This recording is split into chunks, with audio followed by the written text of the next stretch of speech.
बिंदु संयुक्तं नित्यं ध्यायन्ति योगिनः कामदं मोक्षदं चैव ओंकाराय नमो नमः। सदाशिवसमारम्भां शङ्कराचार्यमध्यमाम् अस्मदाचार्यपर्यन्तां वन्दे गुरुपरम्पराम्।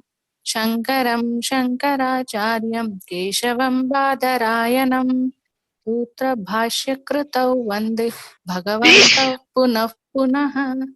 ध्यानमूलं गुरोर्मूर्तिः पूजामूलं गुरोत्पदं मंत्रमूलं गुरोर्वाक्यं मोक्षमूलं गुरुकृपा। शुक्लां ब्रह्मविचारसार परमां आद्यां जगद्व्यापिनीं वीणापुस्तकधारिणीम् अभयदां जाड्यान्धकारापहाम् हस्ते स्फाटिकमालिकां च दधतीं पद्मासने संस्थितां वन्दे तां परमेश्वरी भगवतीं बुद्धिप्रदां शारदाम्। ओम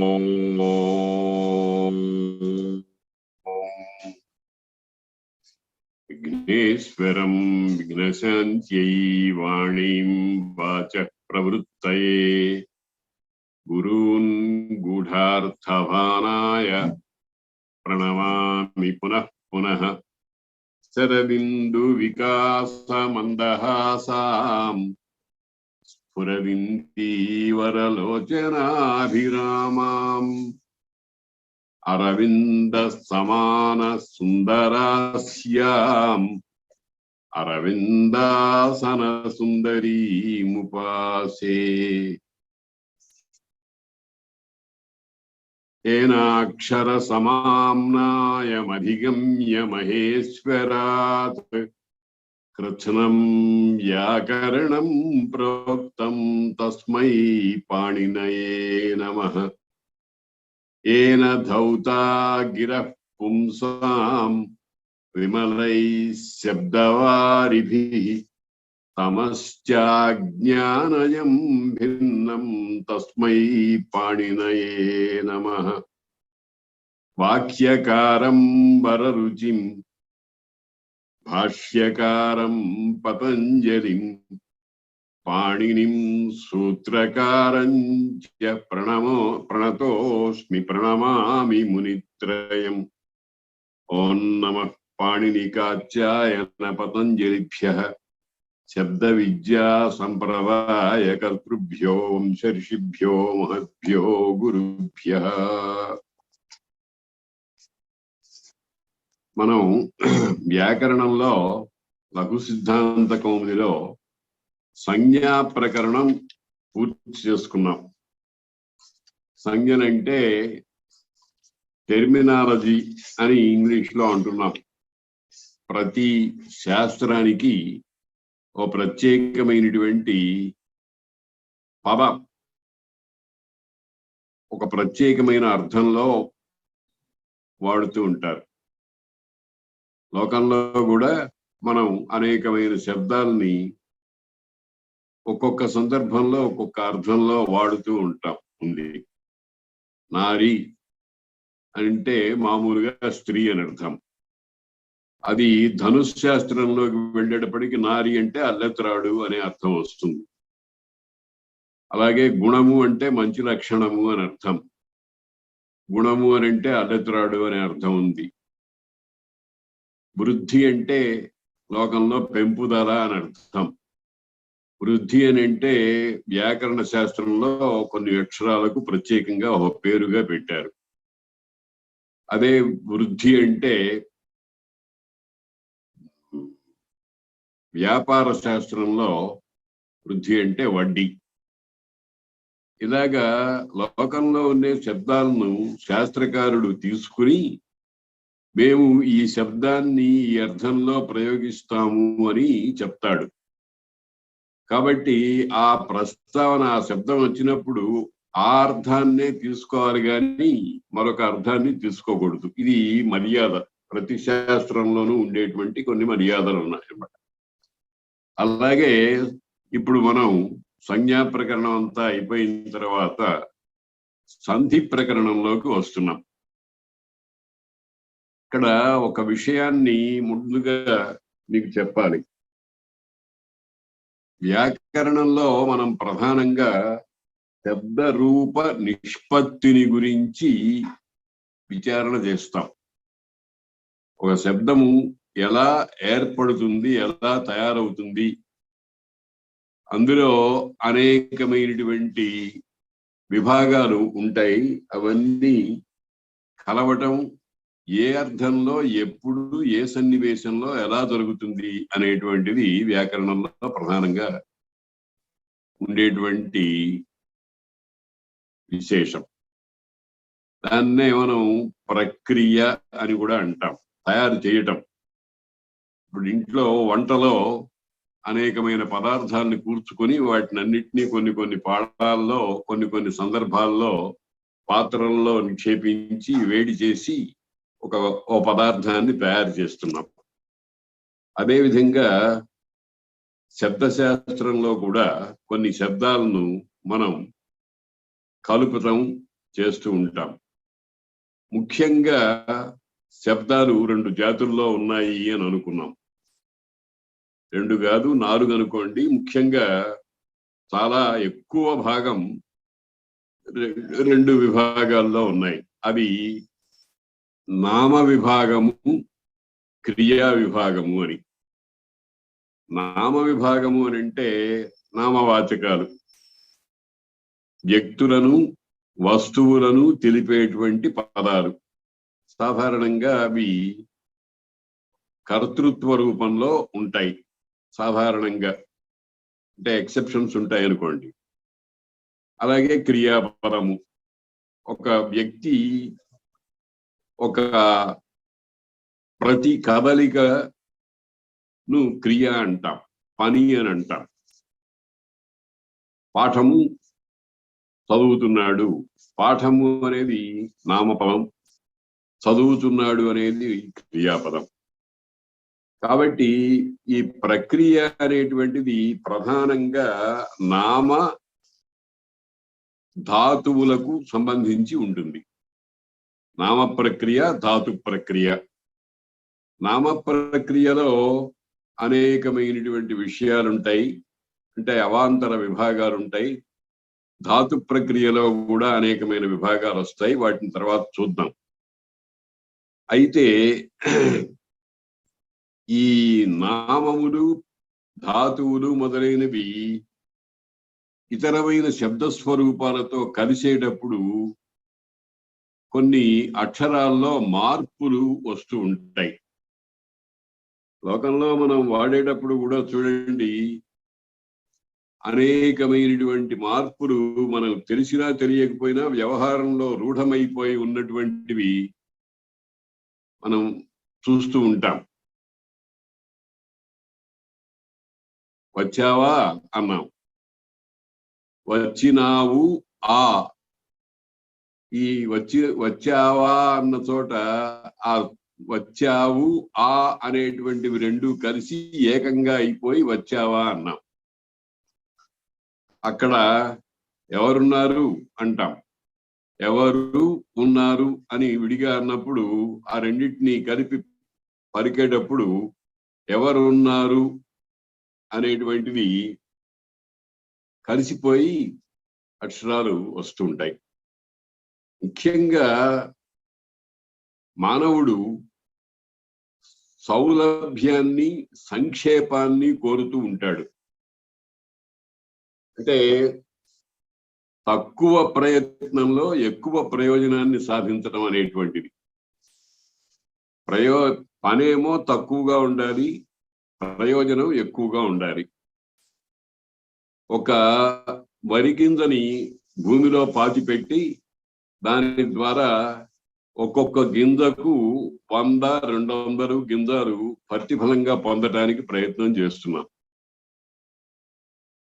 అలాగే తక్కిన విషయాలు కూడా, అంటే వినియోగించేదేమో తక్కువ, పొందేది ఎక్కువ.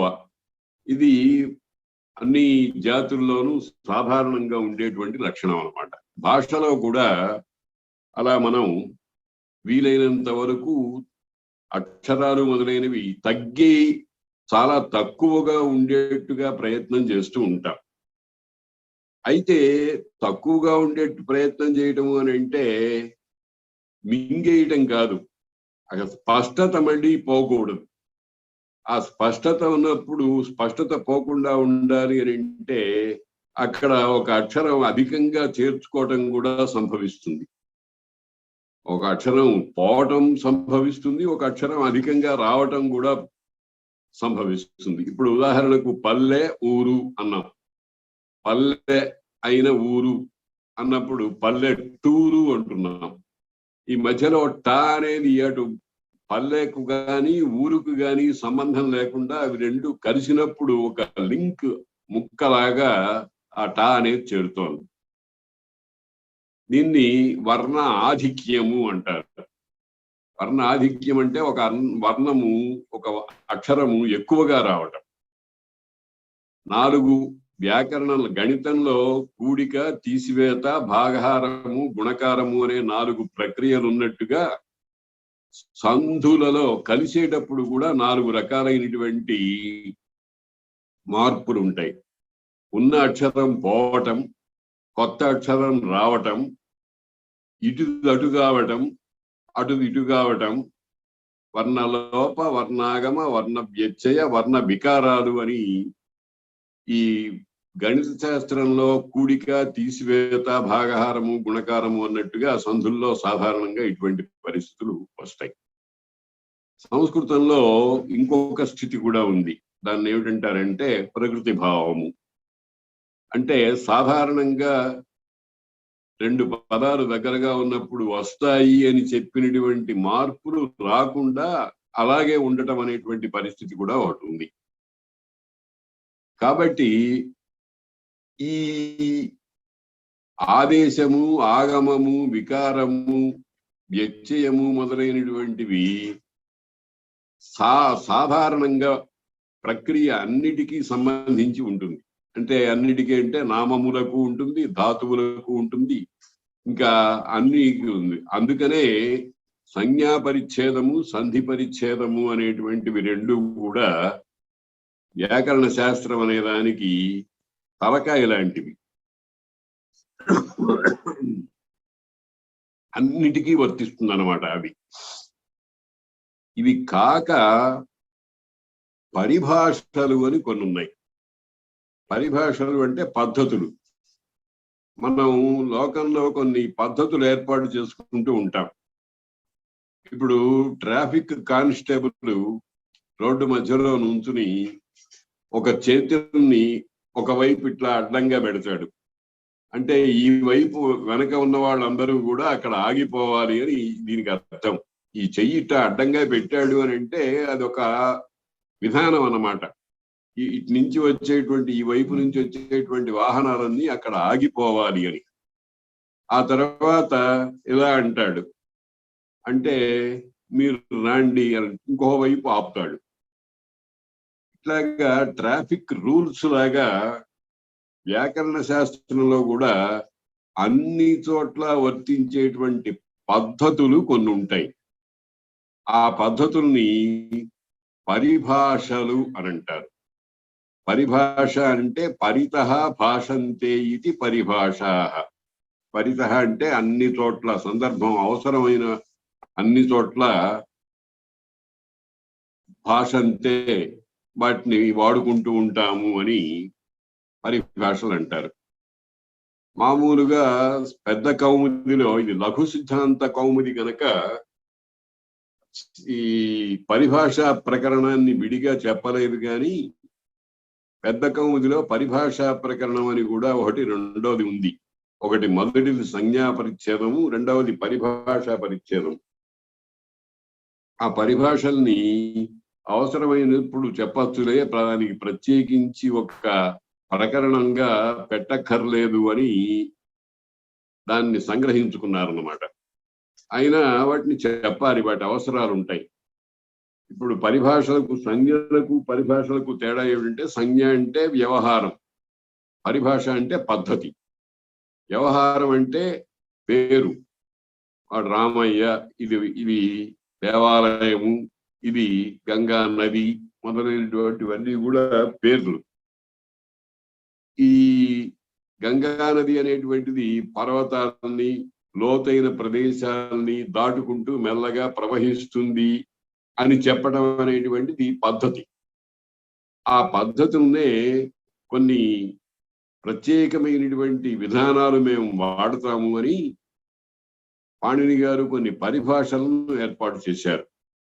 ఆ పరిభాషలు ఈ సంధి పరిచ్ఛేదంలో మొట్టమొదటిగా మనకు 2 కావలసి వస్తున్నాయి.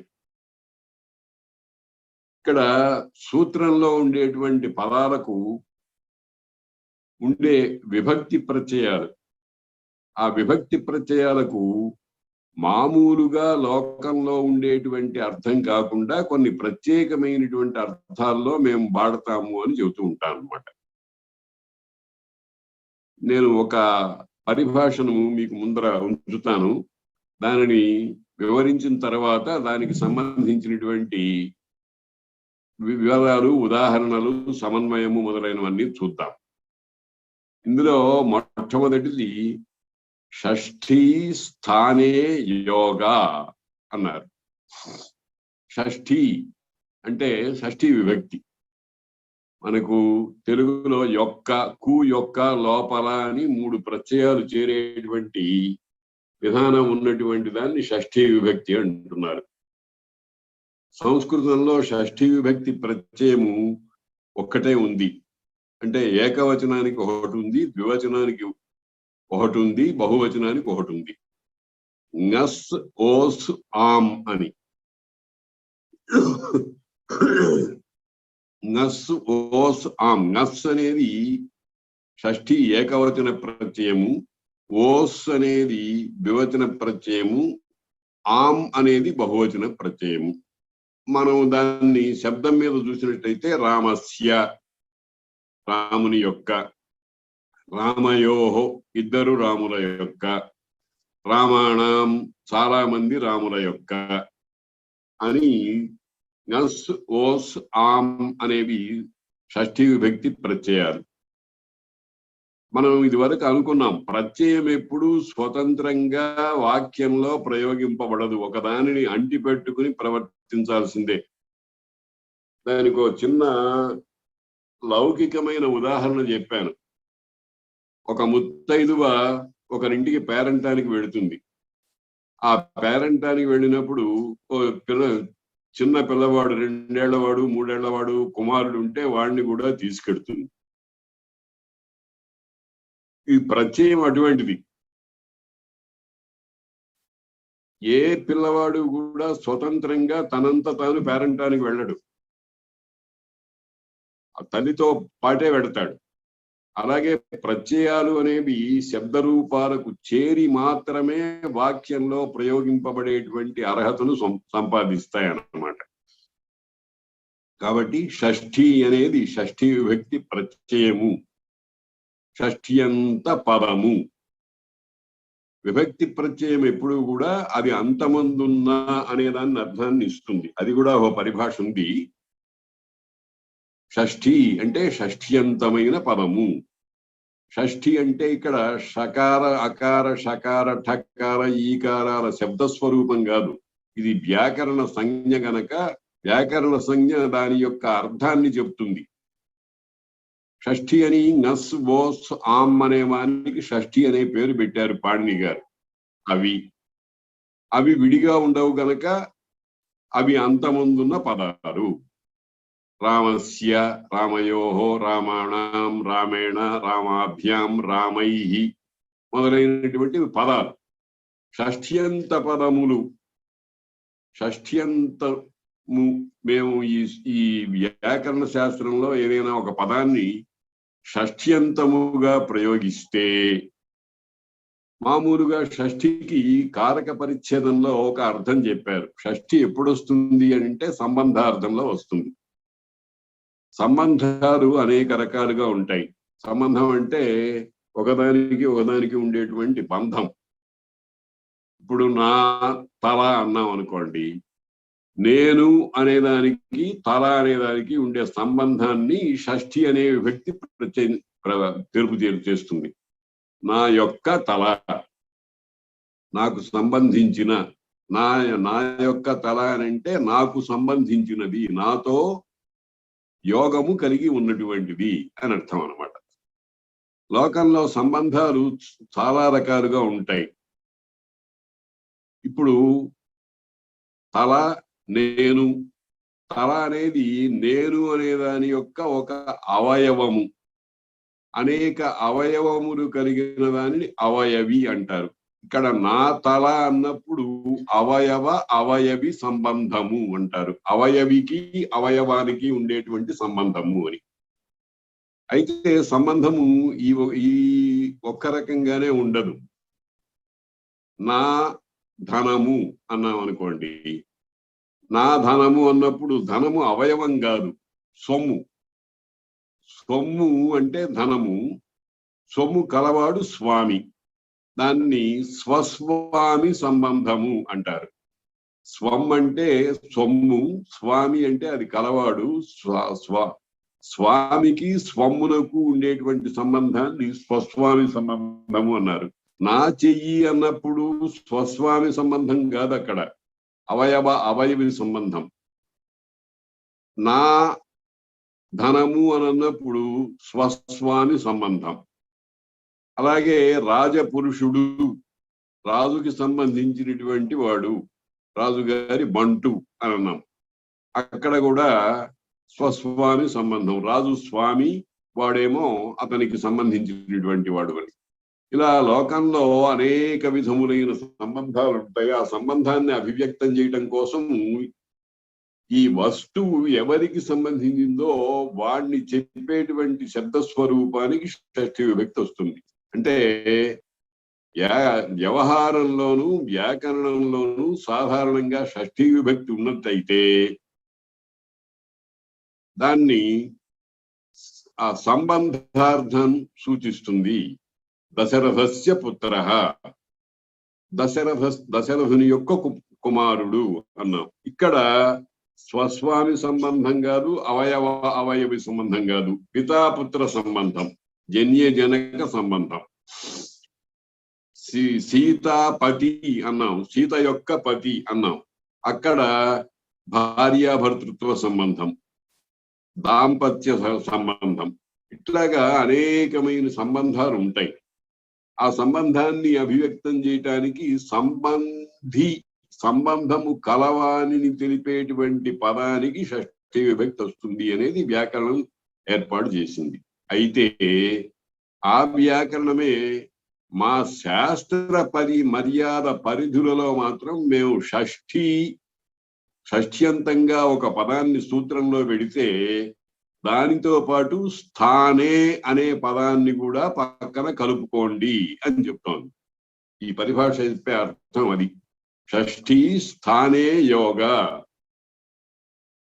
ఎటువంటి సంబంధము నిర్ణయింపబడనటువంటి షష్ఠీవాచక పదానికి పక్కన మీరు స్థానే అనే పదాన్ని కలుపుకోండి.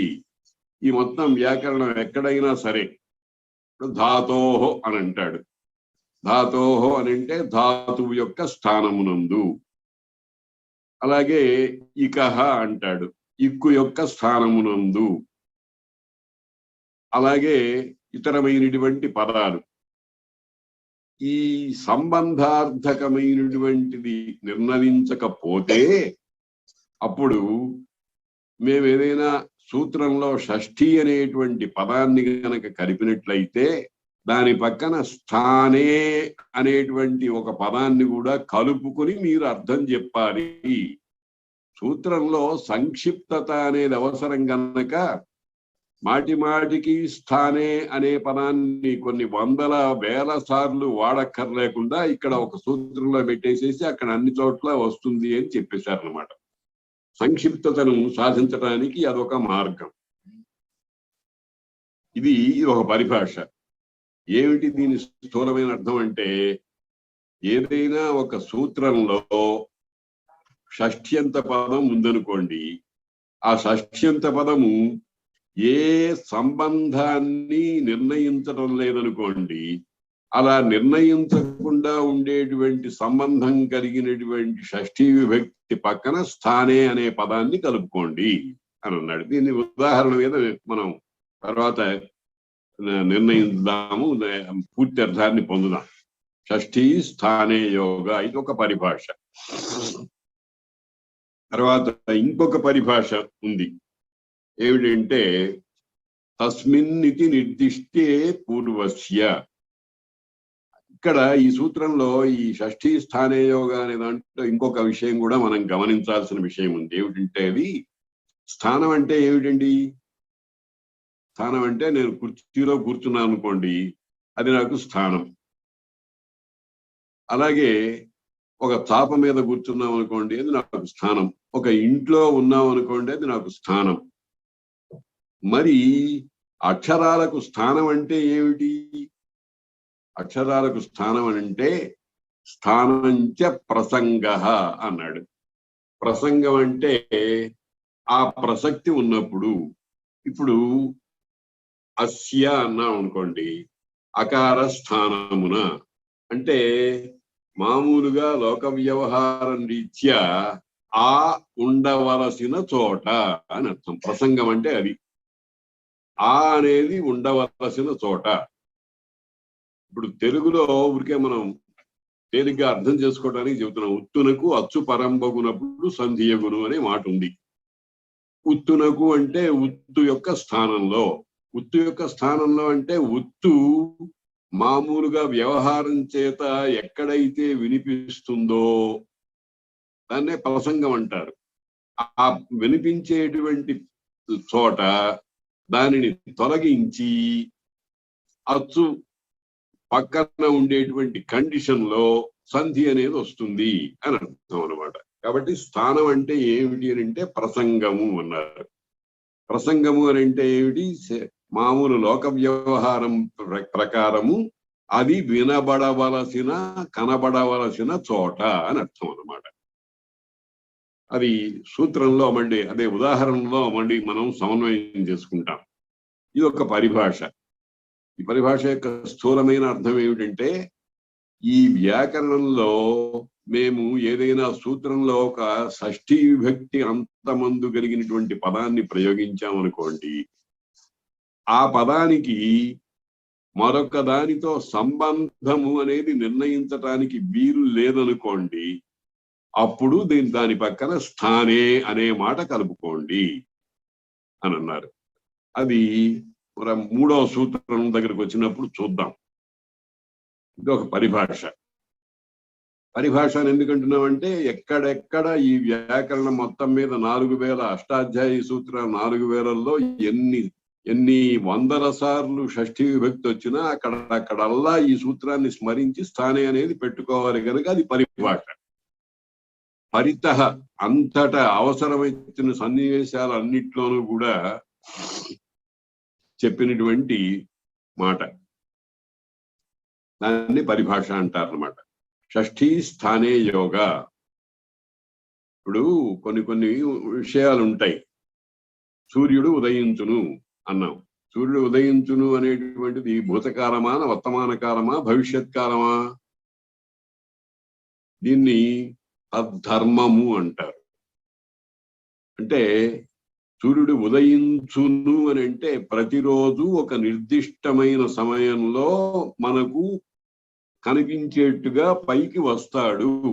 అట్లా రావటము అతని యొక్క ధర్మము లేకపోతే స్వభావము అని చెప్పేటప్పుడు. అలాగే మనుష్యులు అన్నం తింటారు, గోవులు గడ్డి తింటాయి అన్నాం. మనుష్యులు అన్నం తింటారు అనేది అన్నము తినుట అనేటువంటిది వాళ్ళ యొక్క శీలం. తిన్నాడు, తింటున్నాడు, తింటాడు అనేటువంటివి కాలాన్ని చెప్పిన అన్నం తినటం అనేటువంటిది ధర్మంగా ఉన్నది అనే అర్థంలో అన్నం తింటాడు అనే మాట వాడుతున్నాం. తింటాడు అంటే రేపు అని కాదు, తినటము అతని యొక్క ధర్మము అని. అలాగే గోవులు గడ్డి మేస్తాయి, సూర్యుడు ఉదయిస్తాడు.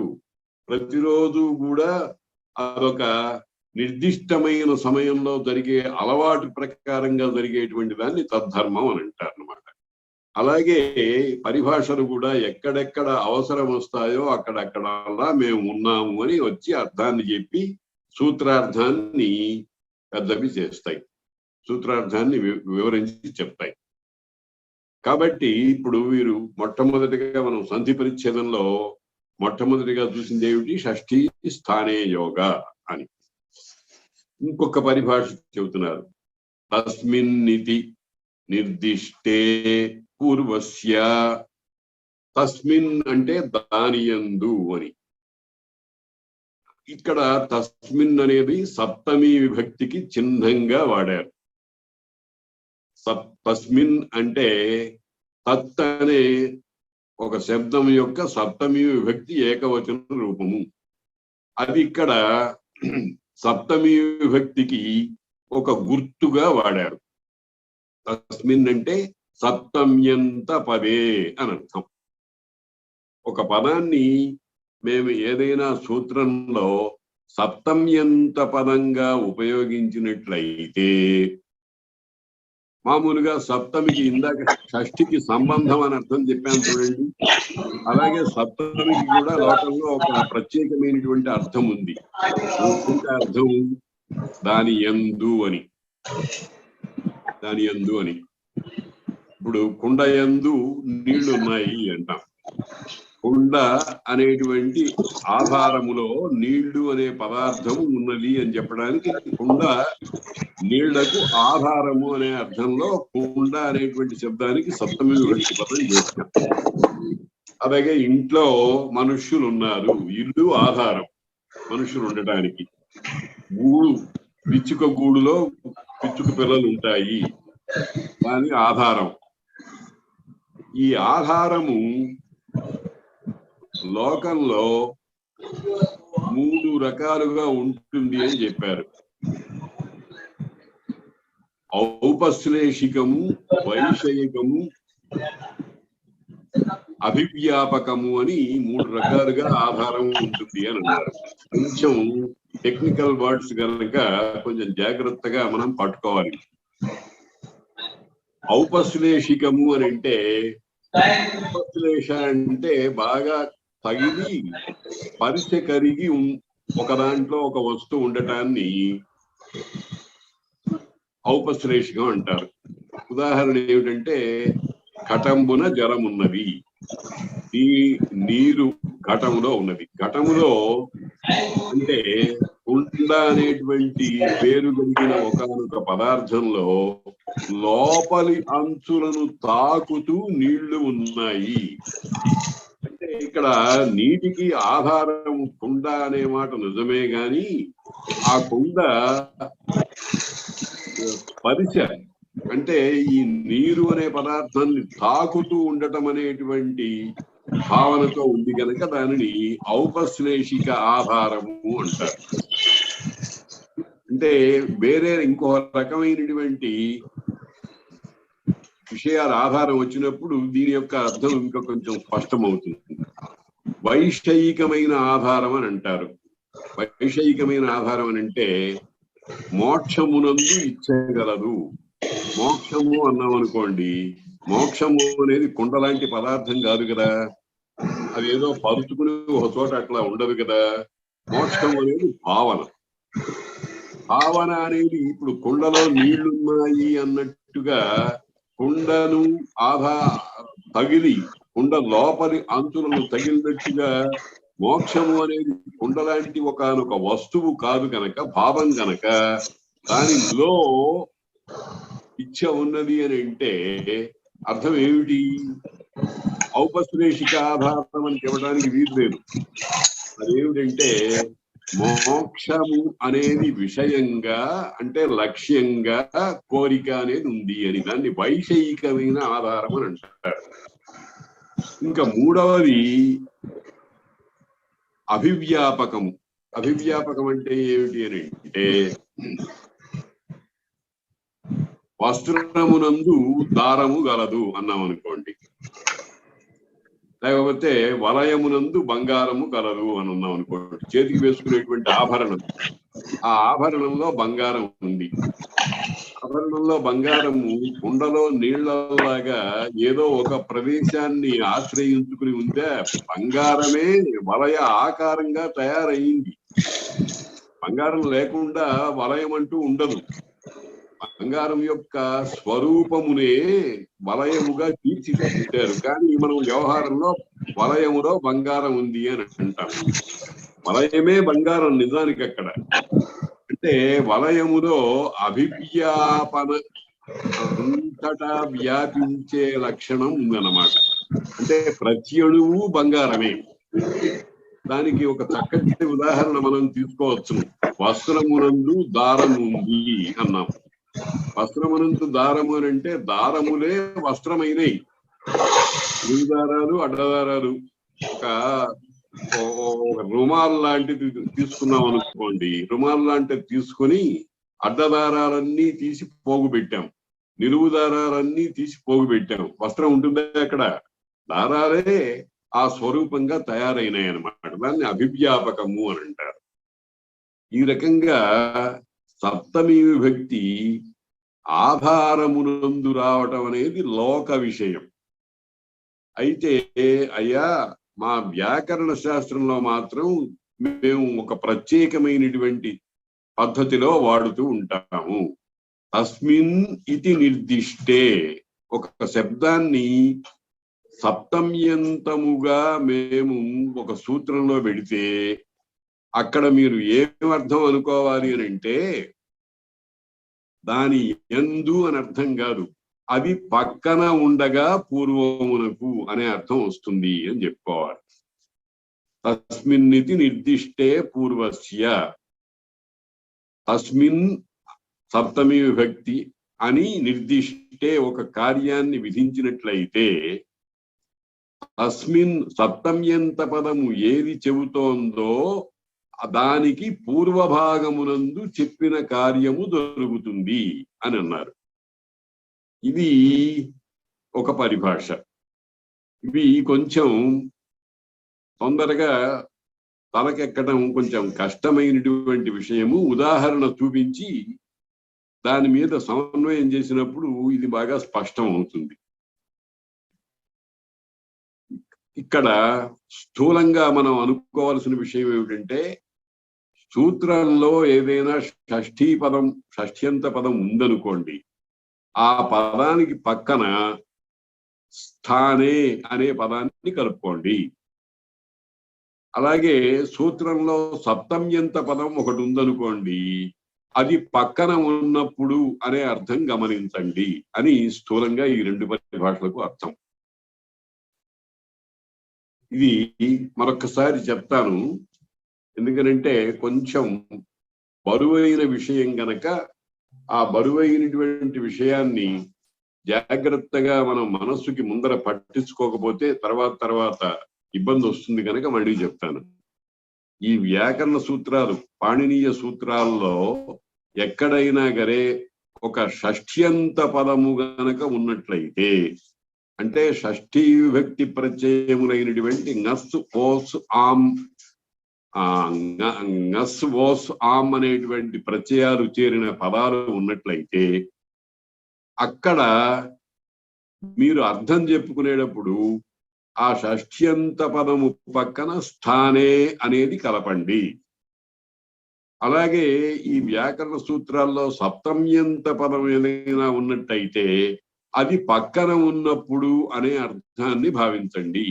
పరే పరే పరే అంటే పరమందుండగా పూర్వమునకు అనే అర్థం వస్తుందన్నమాట. ఈ రెండు పరిభాషలు మనకు ఈ వ్యాకరణంలో అనేకమైన సందర్భాల్లో వస్తాయి. ఇంకొక పరిభాష కూడా ఉంది, అది వచ్చినప్పుడు దాని సంగతి చూద్దాం. ఇది స్థూలంగా సంజ్ఞా పరిచ్ఛేదంలో మొట్టమొదటిగా రెండు పరిభాషలు చెప్పారు. షష్ఠీ స్థానే యోగ అనేది ఒకటి, తస్మిన్నితి నిర్దిష్టే పూర్వస్య అనేది ఒకటి. తర్వాత సంధి పరిచ్ఛేదంలో చాలా అతి ముఖ్యమైనటువంటి ఒక సూత్రం ఉంది. అదేమిటంటే సంహితాయాం. సంహితాయాం అని ఒక సూత్రం ఇప్పుడు మనకు తర్వాత వస్తోంది. సంహితాయాం అని అంటే సంహిత ఉన్నప్పుడు, సంహిత యందు అని. సంహిత ఉన్నప్పుడు అని అంటే అర్థం ఏమిటి? సంహిత అంటే ఇదివరకు చెప్పుకున్నాం, తైత్రీయంలోనూ వచ్చింది, వ్యాకరణంలోనూ వచ్చింది. హలో పరసన్నికర్ష సంహిత, పరహ సన్నికర్ష, అత్యంతమైన సాన్నిధ్యము, దగ్గరతనము అనేటువంటిది సంహిత అంటారు. అంటే సంధులు ఎక్కడ పడితే అక్కడ అడ్డదిడ్డంగా రావు. నేను ఒక ఉదాహరణ చెప్పాను. పెండ్లి అని అంటే ఒక స్త్రీ వ్యక్తి, ఒక పురుష వ్యక్తి ఉండాలి. ఆ స్త్రీ వ్యక్తికి కొన్ని లక్షణాలు ఉండాలి, ఆ పురుష వ్యక్తికి కొన్ని లక్షణాలు ఉండాలి. ఆ స్త్రీ వ్యక్తి, పురుష వ్యక్తి ఇద్దరు ఒక జాతికి సంబంధించిన వాళ్లే అయి ఉండాలి. పురుష వ్యక్తి స్త్రీ వ్యక్తి కంటే కొంచెం వయస్సులో పెద్దవాడు అయి ఉండాలి. కొంచెం కొన్ని నియమాలు ఉంటాయన్నమాట. ఆ రకంగానే ఈ సంధులు రావటానికి కూడా, అంటే సంధులంటే సంధి కార్యాలు. సంధి కార్యాలంటే ఆగమము, ఆదేశము, వర్ణ వ్యత్యయము, లోపము మొదలైనటువంటివి. అవి రావాలి అంటే సంహిత ఉండాలి. సంహిత అంటే ఏమిటనమాట? వర్ణానాం అతిశయిత సన్నిధి, చాలా ఎక్కువ సన్నిధి, దగ్గరతనం ఉండాలి. ఇప్పుడు రామ ఆదేశము అన్నాం అనుకోండి, రాముని యొక్క ఆజ్ఞ అన్న చోట రామ అనేదానికి, ఆజ్ఞ అనేదానికి, రామ అనే దాంట్లో రకార, ఆకార, మకార, అకారాలు 4 అక్షరాలు ఉన్నాయి. ఆజ్ఞ అన్న చోట ఆకార, జకార, ఈకార, అకార విసర్గలు ఉన్నాయి. ఇందులో ఏ 2 వర్ణాలకు మిక్కిలి దగ్గరతనం ఉందో, అంటే మరొక వర్ణంతో వ్యవధానం లేకుండా ఉన్నదో, అక్కడనే ఈ సంధి కార్యాలు వస్తాయి అని అర్థం అన్నమాట. సంహిత ఉండాలి.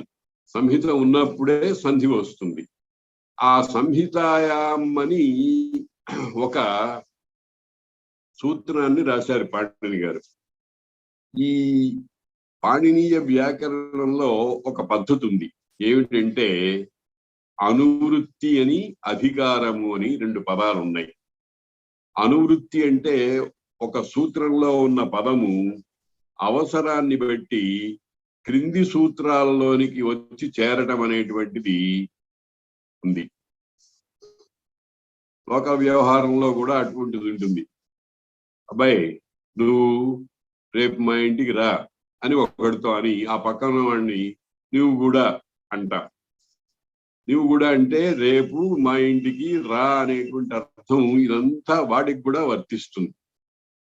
అలా వరుసగా క్రింది సూత్రాల్లోనికి పై సూత్రంలో నుంచి ఏదైనా పదం వచ్చి చేరటం అనేటువంటి పద్ధతి ఒకటి ఉంది. దానిని అనువృత్తి అంటారు, అనుసరించి వర్తించుట అని. కొన్ని సూత్రాలు వాటికి అవి ఉన్న చోట వాటికి ఏమీ ప్రయోజనం ఉండదు. క్రింది సూత్రాల్లో కొంత పరిధిలో దాకా వ్యాపిస్తూ ఉంటాయి. వాటిని అధికార సూత్రములు అంటారు. అంటే వాటికి ఒక లైసెన్స్ ఇచ్చారన్నమాట పాణిని గారు. ఓ సూత్రమా, నువ్వు కొంత పరిధి దాకా ప్రతి సూత్రంలోకి వెళ్ళి అక్కడ ఉండేటువంటి పదాలతో కలిసి అర్థం చెప్పు అని ఒక హద్దు నిర్ణయిస్తారన్నమాట. అట్లాగా ఏ సూత్రానికైతే తాను ఉన్న చోట ప్రత్యేకమైన ప్రయోజనం లేకుండా ముందు కొన్ని సూత్రాల దాకా వ్యాపించేటువంటి లక్షణం ఉంటుందో అటువంటి సూత్రానికి అధికార సూత్రము అని పేరు. అధికార సూత్రం అంటారు దాన్ని. అధికార సూత్రము అంటే అధికారము కల సూత్రము. దేనికి అధికారము అని అంటే రాబోయే సూత్రాల్లో కొంత హద్దు వరకు తాను ప్రవేశించి ఆ ప్రవేశించి అక్కడ ఉన్న పదాలతో కలిసి అర్థం చెప్పేటువంటి అధికారం ఉన్న సూత్రాలు కొన్ని ఉంటాయి. సూత్రం అట్లా వెళ్తూ ఉంటుంది అనమాట. సూత్రంలో ఒక పదం వెళ్ళటం అనువృత్తి, సూత్రం ముందు సూత్రాల్లోకి వెళ్ళటం అనేది అధికారం. ఇది ఒక పద్ధతి, అధికార సూత్రం అంటారు. వ్యాకరణ సూత్రాలు అనేక విధాలుగా ఉంటాయి. మామూలుగా విధి సూత్రాలు, సంజ్ఞా సూత్రాలు, పరిభాషా సూత్రాలు, అధికార సూత్రాలు, అతిదేశ సూత్రాలు అని ఇట్లాగా సూత్రాలు వేరు వేరు రకాలుగా. నిషేధ సూత్రాలు, ఒక పని వస్తుంది అని చెబితే విధి సూత్రం, ఒక పని రాదు అని అడ్డుకుంటే నిషేధ సూత్రం. ఇట్లాగా సూత్రాల్లో జాతులు ఉంటాయి అన్నమాట. కనుక ఇక్కడ ఏమంటున్నారు, సంహితాయాం.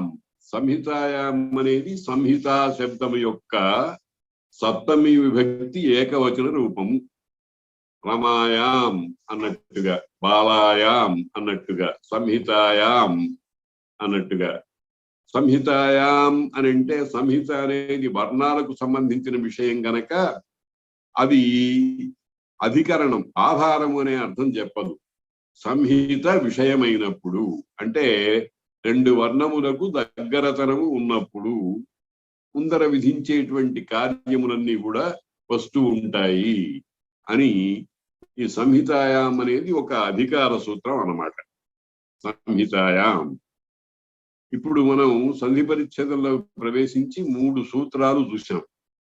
3 సూత్రాలు ఏమిటి? 2 పరిభాషా సూత్రాలు, ఒకటి అధికార సూత్రము. పరిభాషా సూత్రం అని అంటే పద్ధతుల్ని తెలియజేసేటువంటిది. పరిభాష అంటే పద్ధతి. ఆ పద్ధతులు ఒక్కొక్క శాస్త్రానికి ఒక్కొక్క రకంగా ఉంటాయి. ఇప్పుడు ధనుర్విద్య ఉందనుకోండి, ధనుర్విద్య చేసినప్పుడు టంకారము, ధనుష్టంకారము అని అంటాడు. టంకారం అని అంటే ఆ అల్లెత్రాట్ని బాగా వెనక్కి ఆకర్ణాంతము లాగి వదిలినప్పుడు ఒక రకమైనటువంటి నాదం వస్తుంది, దాన్ని ధనుష్టంకారము అని అంటారు. ఏదైనా ఒక పాత్ర కింద పడింది అనుకోండి, టమ్ టమ్ టమ్ టమ్ అని మెట్టు మీద ఒక మెట్టు మీద ఇంకో మెట్టు మీద వెళ్ళినప్పుడల్లా ఒక్కొక్క చోట ఒక్కొక్కసారి టమ్ టమ్ టమ్ టమ్ అంటూ ఉండటం మనం వింటూ ఉంటాం. ఇలాగా ఈ పద్ధతులు, కొన్ని పద్ధతులు ప్రతి చోట ఉంటాయి. వ్యాకరణ సూత్రంలో అట్లాంటి పద్ధతులకు సంబంధించిన 2 సూత్రాలు చెప్పారు, ఒక అధికార సూత్రాన్ని చెప్పారు. అధికార సూత్రము అనేటువంటిది ఈ వ్యాకరణంలో ఒక ప్రత్యేకమైన లక్షణం కలిగినటువంటి సూత్రం అన్నమాట. ఏమిటి అంటే, మాకు పాఠం చెప్పినప్పుడు ఒకరు ఈ విషయం చెప్పారు. ఇప్పుడు ఇంట్లో ఎలక్ట్రిసిటీ మీటర్ రీడింగ్ కి ఒక అతడు వస్తాడు, బిల్ కలెక్టర్ లాంటి వాడు. వాటికి ఇంట్లో ఆ మెయిన్ స్విచ్ మొదలైనటువంటివి ఎక్కడుంటాయో, ఆ మీటర్ ఎక్కడుంటుందో ఆ మీటర్ దాకా వచ్చే అధికారం వాడికి మున్సిపాలిటీ వాళ్ళు లేకపోతే పంచాయతీ వాళ్ళు ఇచ్చారన్నమాట. వాడు వెళ్ళి ఆ మీటర్ను చూసుకుంటాడు. నువ్వెవరయ్యా రావటానికి అని ఇంటివాడు అనడానికి వీలు లేదు, మీటర్ రీడింగ్ చేసుకోవాలి. అదిగో ఆ విధంగా అధికారం కలిగినటువంటి, దేనికి అధికారము అంటే ముందు సూత్రములలో కలిసి అక్కడ ఉండే పదాలతో అర్థం చెప్పే అధికారం ఉన్నటువంటి సూత్రాలు కొన్ని ఉన్నాయి. అటువంటి సూత్రం ఒకటి చెప్పారు, సంహితాయాం.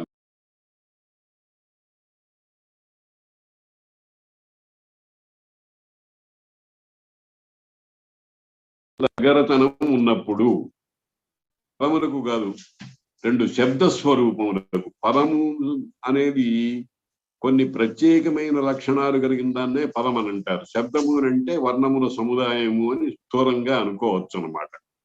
సంహితాయాం ఇది అధికార సూత్రము. ఇత్యధికృత్య ఇది కొంత దూరం పెడుతుంది. దానికి ప్రతి అధికార సూత్రానికి కొంత హద్దు ఉంటుందన్నమాట. దీని పరిధి ఉంటుంది. ఒక ఊరికి అదిగో ఆ కొండ దాకా మా ఊరు అని అన్నట్టుగా ఈ అధికార సూత్రాలకి కొంత హద్దు పాణిని గారు ఏర్పాటు చేస్తారు. సంహితాయాం అనేది ముందు సూత్రాల్లో సుమారు ఒక 20, 30, 40, 50 సూత్రాల్లోకి వరుసగా వెళుతూ ఉంటుందన్నమాట. ఇప్పుడు 3 సూత్రాలు చెప్పాం.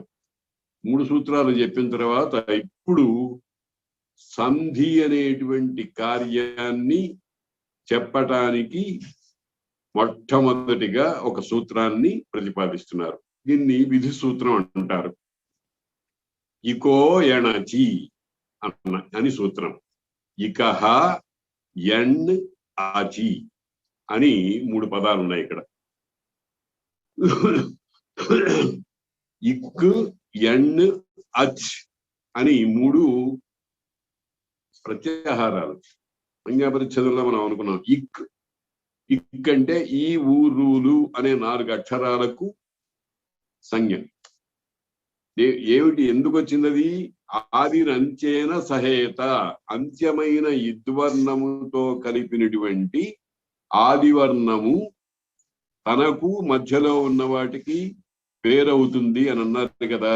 ఇప్పుడు మీరు చూడండి, ఆ మాహేశ్వర సూత్రాల్లో ఐ ఉన్ రులుక్ అని అన్నామే.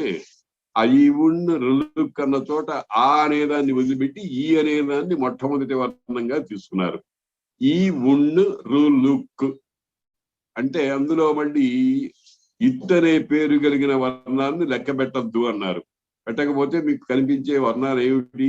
ఈ ఊ రు లు 4. ఈ 4ంటిని ఇక్ అని అన్నారు. ఇక్ అని ఎందుకన్నారు? ఇత్తని ఎందుకు అనకూడదు అంటే అక్కడ క్ అనేటువంటి ఇద్వర్ణమును మాత్రమే కలుపుకోవాలి అనే నియమం ఉంది కనుక. ఇవున్ రులుక్, ఈ ఊ రులు అనేటువంటి 4 అక్షరాలని ఇక్ అనే ప్రత్యాహారం చెబుతుంది. ఎన్ అనేది కూడా ఒక ప్రత్యాహారం. ఎన్ అంటే ఏమిటి? ఎవరట్ లన్, లట్ లన్, ఎవరట్ లన్, ఎవరాల. ఎవరట్లో హయవరట్ అనేటువంటి సూత్రంలో హా అనేదాన్ని పక్కన పెట్టి మనకు అక్కర్లేదు. ఇప్పుడు మనకి ఎక్కడ అవసరం వస్తే అక్కడి నుంచే తీసుకుంటాం అన్నమాట. కాబట్టి ఎవరట్ యాతో ప్రారంభించి లన్ అనే దాంట్లో ఉండేటువంటి నకారాన్ని కలిపాము, ఎన్ అయింది. ఎన్ అయితే ఏం చేస్తుంది? అది మధ్యలో ఉన్నటువంటి వర్ణాన్ని తనను గ్రహిస్తుంది. మధ్యలో ఉన్న వర్ణాలు వా రా లా యా. మధ్యలో తకార నకారాలు కూడా ఉన్నాయి, కానీ ఇద్వర్ణములను ప్రత్యాహారములలో పరిగణించవద్దు అని ప్రత్యేకించి చెప్పారు కనుక ఎన్ అంటే యా వా రా లా అని 4 అక్షరాలు. ఇంకొక ప్రత్యాహారము, ఎన్ ఒక ప్రత్యాహారము. ఇంకొక ప్రత్యాహారం కూడా ఇందులో కలిపారు, ఇందులో సూత్రంలో పెట్టారు. అచ్. అచ్ అంటే ఐ ఉన్ రులుక్ ఏవోంగ్ అయ్యౌచ్. అక్కడ అచ్ అనే చోట మీరు సంజ్ఞాపరిచ్ఛేదంలో చెప్పిన అనేకమైన విషయాన్ని స్మరించాలి. అచ్ అన్న చోట సాక్షాత్తుగా ఉన్నటువంటి ఆ ఈ ఊ రు లు ఏ ఓ ఐ ఔ అనే అక్షరాలే కాకుండా అవి వాటి పిల్లలన్నింటినీ తీసుకొచ్చి కలుపుకుంటుంటాయి. అకారానికి 18 భేదాలు ఉన్నాయనుకున్నాం కదా, ఇకారానికి 18 భేదాలు ఉన్నాయనుకున్నాం కదా, అలాగే రూకి 30 భేదాలు ఉన్నాయనుకున్నాం కదా, లు అనే దానికి 12 భేదాలు ఉన్నాయి, 30 భేదాలు ఉన్నాయనుకున్నాం కదా, ఏవో అయ్యవులకు 12 అనుకున్నాం కదా. అవన్నీ ఇక్కడ ఉంటాయి. అంటే అచ్ అని 1.5 అక్షరాల సముదాయ రూపానికి అక్కడ మనకు సుమారు 120 పైన అక్షరాలు మన మనస్సులో కదలాడుతూ ఉంటాయన్నమాట. అచ్. ఈ 3 ఇక్కు ఎన్ను అచ్చు అనే 3 కూడా ప్రత్యాహారములు. అంటే వర్ణములను సముదాయంగా సంగ్రహంగా చెప్పడము. ఇప్పుడు శరాక రఘునాథ శర్మ అన్న చోట శరశర్మ అంటున్నాను చూడండి. శరాక అనేదానికి శ సంకేతం, రఘునాథ అనేదానికి రా సంకేతం. రఘునాథ అనే 4 అక్షరాలకు రా అనేటువంటి ఒక అక్షరం సంకేతంగా పెట్టుకున్నాం. శలాక అనే దానికి 3 అక్షరాలకు శ అనేది సంకేతంగా పెట్టుకున్నాం. శర్మ అనేటువంటిది అట్లా పెట్టాం. అంటే శలాక రఘునాథ శర్మ అనే 9 అక్షరాల సముదాయ రూపమైన దానిని శరశర్మ అని 4 అక్షరాల సముదాయంగా మార్చుకున్నాం. ఇంకా అవసరం వస్తే శరం అని కూడా అనొచ్చు యోగ్యని బట్టి. కాబట్టి ప్రత్యాహారాలు ఏం చేస్తున్నాయి, మనకు చాలా సంక్షిప్తత అనేటువంటి దానిని గురించి ఎక్కువ బరువు లేకుండా ఉండేదాన్ని చేస్తున్నాయి అన్నమాట. సరే, ఈ సూత్రంలో మనకి ఇక్కడ 3 ప్రత్యాహారాలు వచ్చినాయి. ఒకటి ఇక్, ఇంకొకటి ఎండ్, మూడవది అత్సు. అయితే ఇక్ అంటే ఈ ఊరులు, ఎండ్ అంటే వ్యాపారాల, అత్స్ అంటే ఆ ఈ ఊరులు ఏవో అయ్యవు అనేటువంటి అక్షరాలు, వాటి భేదాలు. ఇక్కు కూడా ఇక్కు దగ్గర కూడా అంతే. అంటే ఈతో పాటు ఇకారానికి సంబంధించినటువంటి భేదాలు కూడా ఉంటాయి అన్నమాట. కాబట్టి 3 ప్రత్యాహారాన్ని ఈ సూత్రంలో ప్రయోగించారు. అయితే ఇక్ అనేదాన్ని షష్ఠీ విభక్తిగా ఇకహ అని, ఇక్ అనే దానికి ngస్ అనే ప్రత్యయం చేరిస్తే ఇకహ అవుతుంది. షష్ఠీ ఏకవచన ప్రత్యయం ngస్. అక్కడ సుప్తింగంతం పదం అన్న చోట ఆ ఏ ప్రత్యయం స్వరూపం ఏ రకంగా ఉంటుంది అనేది చూసాము. అది మీరు ఒకసారి గమనించండి. ngస్, ఇక్, ngస్, ఇకస్, ఇకహ అవుతుంది. ఎండ్ అంటే అది ప్రథమా విభక్తి. అచి అనేది సప్తమి విభక్తి. ఇకహ, అచి, ఎండ్. ఒక షష్ఠ్యంత పదము, ఒక సప్తమ్యంత పదము, ఒక ప్రథమాంత పదము ఇందులో ఉన్నాయి. అయితే దీని చేత మనం ఒక సమగ్రమైనటువంటి అర్థాన్ని సాధించలేము. దీనికి 2 పరిభాషలు, ఒక అధికార సూత్రము సహకరించినప్పుడు ఈ సూత్రం అర్థం వస్తుంది. ఏమిటది? ఇకహ అని షష్ఠ్యంతమైన పదం ఉంటే దాని పక్కన స్థానే అనేది కలుపుకోండి అని షష్ఠీ స్థానే యోగ అనే పరిభాష చెప్పింది. కాబట్టి ఇకహ అన్న వెంటనే మనం ఇకహ స్థానే, ఇక్కుల స్థానమునందు. ఎండ్ అనే దానికి సంబంధించి ఇక్కడ ఏమీ పరిభాష లేదనుకోండి. పరిభాష అంటే తుల్యాశ్చ అణువిత్సవర్ణస్య చ ప్రత్యయ అనేటువంటి సూత్రం చేత ఎండ్లో అంటే వ్యవహారాల అనేటువంటిది తీసుకోండి అని. అచి అనే మాట ఉంది. అచి అనేది సప్తమి విభక్తి. అత్స్ అనే దానికి నీ అనే ప్రత్యయం చేరిస్తే సప్తమి విభక్తి ఏకవచన ప్రత్యయం నీ ఓ సుప్పు. ఈ అనే ప్రత్యయం చేరిస్తే అచ్, నీలో నకారం ఎత్తుగా పోతే ఈ మిగిలితే అచి అయింది. కాబట్టి అచి అనేది సప్తమి అంతం. సప్తమి అయితే అచ్చు నందు అనే అర్థం సామాన్య అర్థం కాదండి చెప్పడం. అచి అని అంటే అచ్చు పరమందుండగా అని అర్థం. ఇప్పుడు సూత్రం యొక్క అర్థం ఏమైంది? అచ్చు అనే ప్రత్యాహారంలోని ఏ అక్షరమైనా పక్కన ఉంటే ఈ ఊరులు అనేటువంటి అక్షరాలకు యా వారాల అనే అక్షరాలు వస్తాయి. అంటే వస్తాయి అంటే ఈ ఊరులు అనే వాటిని స్థానంలో వస్తాయి. స్థానంలో వస్తాయి అంటే వాటిని తొలగించి వస్తాయి. దాన్నే ఆదేశం అంటారు. దీన్నే యణాదేశ సంధి అని అంటారు. ఇకో యణచి, ఇకహ స్థానే అచి పరే ఎన్ ఆదేశ భవతి. ఇక్కు యొక్క స్థానంలో అచ్చు పరంగా ఉన్న సన్నివేశంలో వ్యాపారాలు ఇక్కులకు వస్తాయి.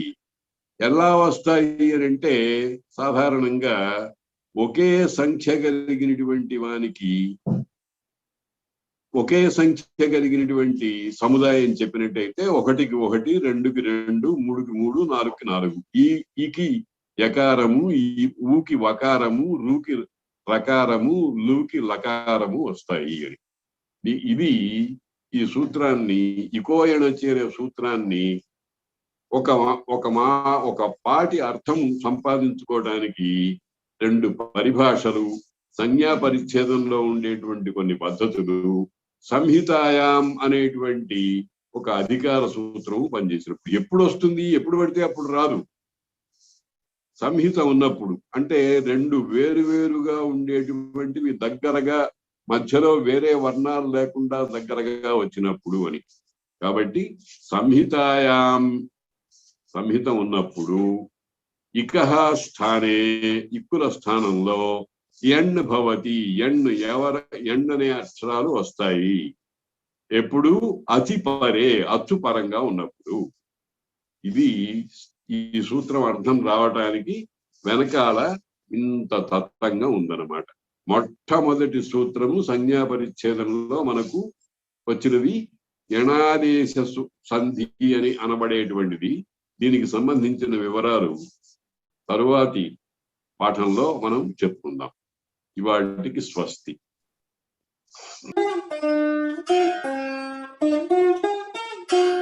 Thank you.